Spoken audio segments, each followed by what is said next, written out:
Good morning students, welcome to IITM international public school. Students, हम लोग science में physics start किए हुए हैं, जिसमें हम लोगों ने साउंड पढ़ रहे हैं।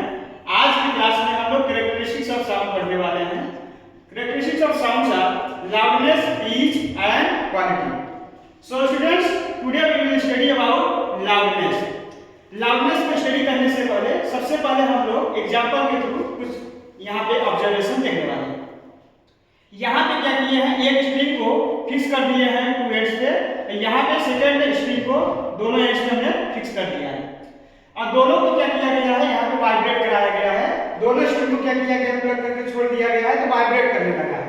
दैट मींस यहाँ पे स्ट्रिंग अपने मीन पोजीशन से इसका जो मैक्सिमम डिस्प्लेसमेंट होगा इसको हम बोलेंगे एम्पलीट्यूड, और यहाँ पे भी सेम फिनोमेना होगा।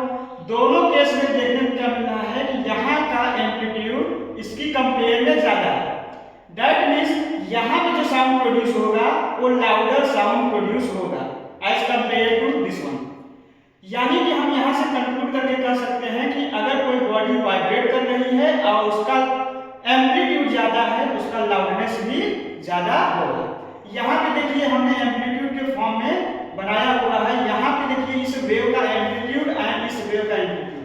इस वेव में एम्पलीट्यूड को हमने A1 से रिप्रेजेंट किया है, इस वेव की एम्पलीट्यूड को हमने A2 से रिप्रेजेंट किया है। A2 यहाँ पे देख के लग रहा है कि A2 जो एम्पलीट्यूड है वो A1 से क्या है, ज्यादा है।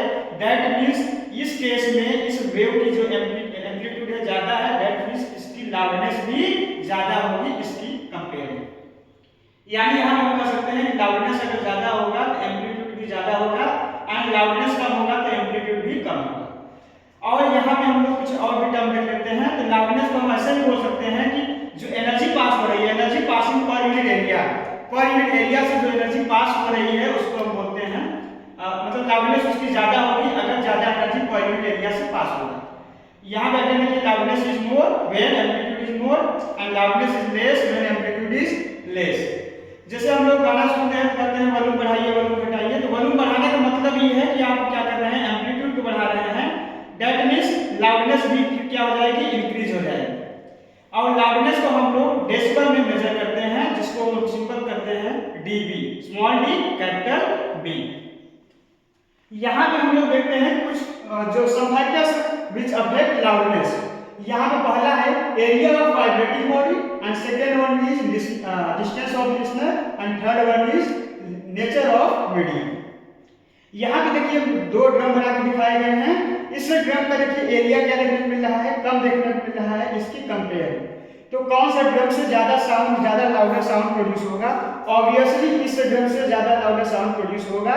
दैट मींस जब बॉडी की वाइब्रेटिंग बॉडी का सरफेस एरिया ज्यादा होगा तो वहां पे लाउडनेस भी ज्यादा होता है एंड सरफेस एरिया अगर कम होगा तो लाउडनेस भी कम होगा। अब मान लीजिए कोई साउंड प्रोड्यूस हुआ है, वो लिसनर अगर बहुत ज्यादा दूर रहेगा तो और एक लिसनर है जो बहुत पास में है सोर्स ऑफ साउंड से, तो ऑब्वियसली जो ज्यादा दूर रहेंगे उनको साउंड कम सुनाई देगा। दैट मींस लाउडनेस वहां पर घट जाएगा। दैट मींस जब कोई भी ऑब्जर्वर है या लिसनर है जो सोर्स ऑफ साउंड से ज्यादा डिस्टेंस में रहेगा तो उसको लाउडनेस कम सुनाई देगा। And third one is nature of medium. अलग अलग मीडियम में स्पीड ऑफ साउंड क्या होती है, अलग अलग होती है। सॉलिड मीडियम में स्पीड ऑफ साउंड ज्यादा होती है, उसके बाद लिक्विड में होती है एंड सबसे कम स्पीड ऑफ साउंड किसमें होती है, गैसियस मीडियम में होती है, दैट इज एयर मीडियम में होती है। ओके स्टूडेंट्स, आज की क्लास में जो पढ़ाया गया है सभी टॉपिक्स को, सभी पॉइंट्स को आप लोगों को कॉपी में नीट एंड क्लीन वे में नोट कर लेना है। Thank you class.